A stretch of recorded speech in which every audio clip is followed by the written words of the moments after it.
Hello friends, எல்லோரும் எப்படி இருக்கீங்க? இன்றைக்கி நம்ம வீடியோவில் உருளைக்கிழங்கு வச்சு நம்ம காராசேவ் செய்ய போகிறோம். நல்லா டேஸ்டியாக சூப்பராக இருக்கும். ஒரு வாரம் ஆனாலும் கொஞ்சம் கூட நமத்து போகாமல் நல்லா மொறுமொறுன்னு இருக்கும். வாங்க உருளைக்கிழங்கு காராசேவ் எப்படி செய்கிறதுன்னு பார்க்கலாம். ஒரு கப் கடலை மாவு எடுத்திருக்கேன். வெயிட் வந்து பார்த்தீங்கன்னா 150 கிராம் இருக்குது. மாவு பொருட்கள் எல்லாம் செய்யும்பொழுது எப்போவுமே சலிச்சு சேர்த்துக்கோங்க. இது கூடவே அரை கப் அளவுக்கு அரிசி மாவு சேர்த்துக்கிறேன். உப்பு தேவையான அளவுக்கு, அரை ஸ்பூன் வெறும் மிளகாய் தூள். இப்போ இது எல்லாத்தையும் சேர்த்து நான் சலிச்சு எடுத்துக்கிறேன்.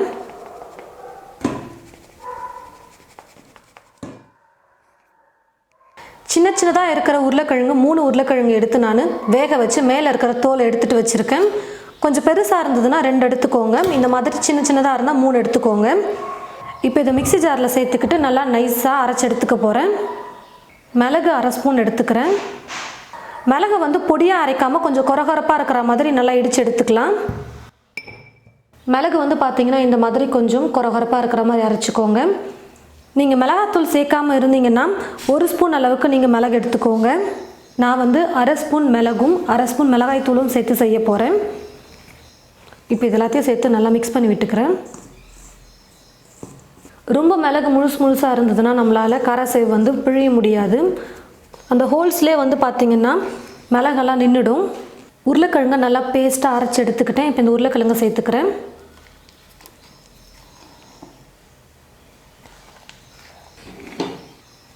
எண்ணெயை நல்லா சூடு பண்ணி எடுத்துருக்கேன். இப்போ சூடாக இருக்கிற எண்ணெயை 2 ஸ்பூன் அளவுக்கு சேர்த்துக்க போகிறேன். நீங்கள் வெண்ணெய் கூட சேர்த்துக்கலாம். நான் வந்து எண்ணெயை சூடு பண்ணி சேர்த்துக்கிறேன்.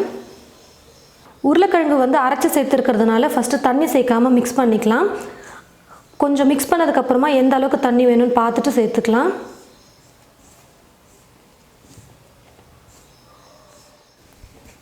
இப்போ கொஞ்சம் கொஞ்சமாக தண்ணி சேர்த்து நான் மிக்ஸ் பண்ணிக்கிறேன்.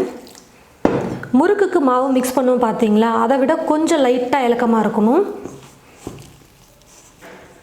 பாருங்கள் ஃப்ரெண்ட்ஸ், மாவு வந்து நான் பசைஞ்சிக்கிட்டேன். விரல் வச்சு ப்ரெஸ் பண்ணும்போது நல்லா மாவு வந்து உள்ளே போகணும். ரொம்ப ஈஸியாக ப்ரெஸ் ஆகணும். அப்போ தான் நம்ம வந்து கரண்டியில் வச்சு மாவு வந்து பிழிய முடியும். ஒருவேளை நீங்கள் முறுக்குழாயில் செய்கிற மாதிரி இருந்ததுன்னா மாவு வந்து முறுக்குக்கு எப்படி மிக்ஸ் பண்ணுவோமோ அந்த மாதிரி தான் நம்ம மிக்ஸ் பண்ணணும். இந்த மாதிரி கொஞ்சம் இலக்கமாக மிக்ஸ் பண்ணிட்டீங்கன்னா முறுக்குழாயில் போட்டு செய்கிறதுக்கு எண்ணெய் வந்து ரொம்ப அதிகமாக குடிச்சிடும். கடாயில் எண்ணெய் ஊற்றி வச்சுட்டேன். எண்ணெய் வந்து பார்த்திங்கன்னா நல்லா காஞ்சிருச்சு. கொஞ்சம் மாவு எடுத்து போட்டிங்கன்னா எண்ணெய் காஞ்சிருக்கா இல்லைன்னு தெரிஞ்சிடும். காராசேவ் கரண்டி இல்லைன்னா இந்த மாதிரி நம்ம வீட்டில் யூஸ் பண்ணுற கரண்டி எடுத்துக்கிட்டாலே போதும். எண்ணெய் நல்லா காஞ்சதும் ஸ்டவ்வை வந்து கொஞ்சம் குறைச்சி வச்சுக்கோங்க. எண்ணெயில் போட்டதுக்கப்புறமா நம்ம தீ ஃபுல்லாக வச்சு கூட குக் பண்ணிக்கலாம். கொஞ்சம் மாவை எடுத்து நீங்கள் இப்படி ப்ரெஸ் பண்ணிக்கிட்டே இருந்தீங்கன்னா ஈஸியாக எண்ணெயில் வந்து மாவு விழும்.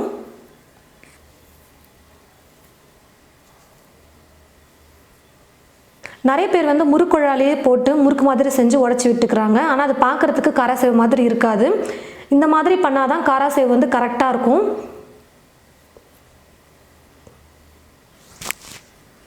முதல்ல ஒரு டைம் விழ ஆரம்பிச்சிருச்சுன்னா அதுக்கப்புறம் கண்டினியூஸாக மாவு வந்து விழுந்துகிட்டே இருக்கும். எண்ணெயில் போடும்பொழுது மட்டும் ஸ்டவ்வை வந்து குறைச்சி வச்சுட்டு போடுங்க. அதுக்கப்புறமா தீ ஃபுல்லாக வச்சுட்டு குக் பண்ணிக்கலாம்.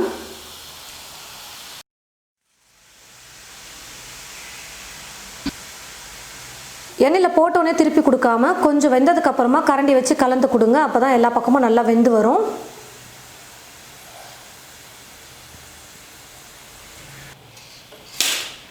ரொம்ப கலர் வர வரைக்கும் விடாதீங்க. நம்ம வந்து மிளகாத்தூள் கொஞ்சமாக தான் சேர்த்துருக்கோம், அதனால் ரொம்பலாம் கலர் வராது. அதிகமாக மிளகு போட்டிருக்கிறதுனால ஓரளவுக்கு தான் கலர் வரும். பாருங்கள், நல்லா வெந்துருச்சு. இப்போ நான் எடுத்துடுறேன்.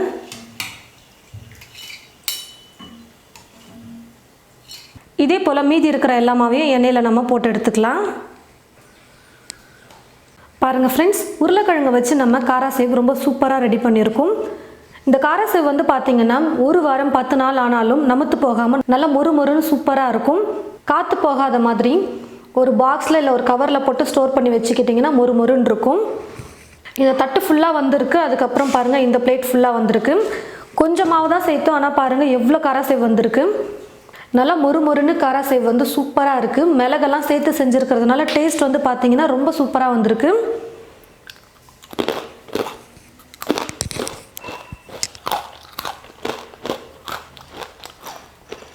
இது போல் நீங்களும் உங்களுடைய வீட்டில் எப்பயும் ஒரே மாதிரி ஸ்நாக்ஸ் செய்யாமல் கொஞ்சம் வித்தியாசமாக உருளைக்கிழங்கை போட்டு காராசேவ் செஞ்சு பாருங்கள். செஞ்சு பார்த்துட்டு எப்படி இருக்குன்னு மறக்காமல் கமெண்ட் பாக்ஸில் வந்து கமெண்ட் பண்ணுங்கள். இந்த வீடியோவை மற்றவங்களுக்கும் ஷேர் பண்ணுங்கள். இது போல் நிறைய ரெசிபீஸ் பார்க்க தமிழ் ஃபுட் மசாலா சேனலை மறக்காமல் சப்ஸ்கிரைப் பண்ணிக்கோங்க. கூடவே பக்கத்தில் இருக்கிற பெல் ஐக்கானை கிளிக் பண்ண மறந்துடாதீங்க. தேங்க்யூ.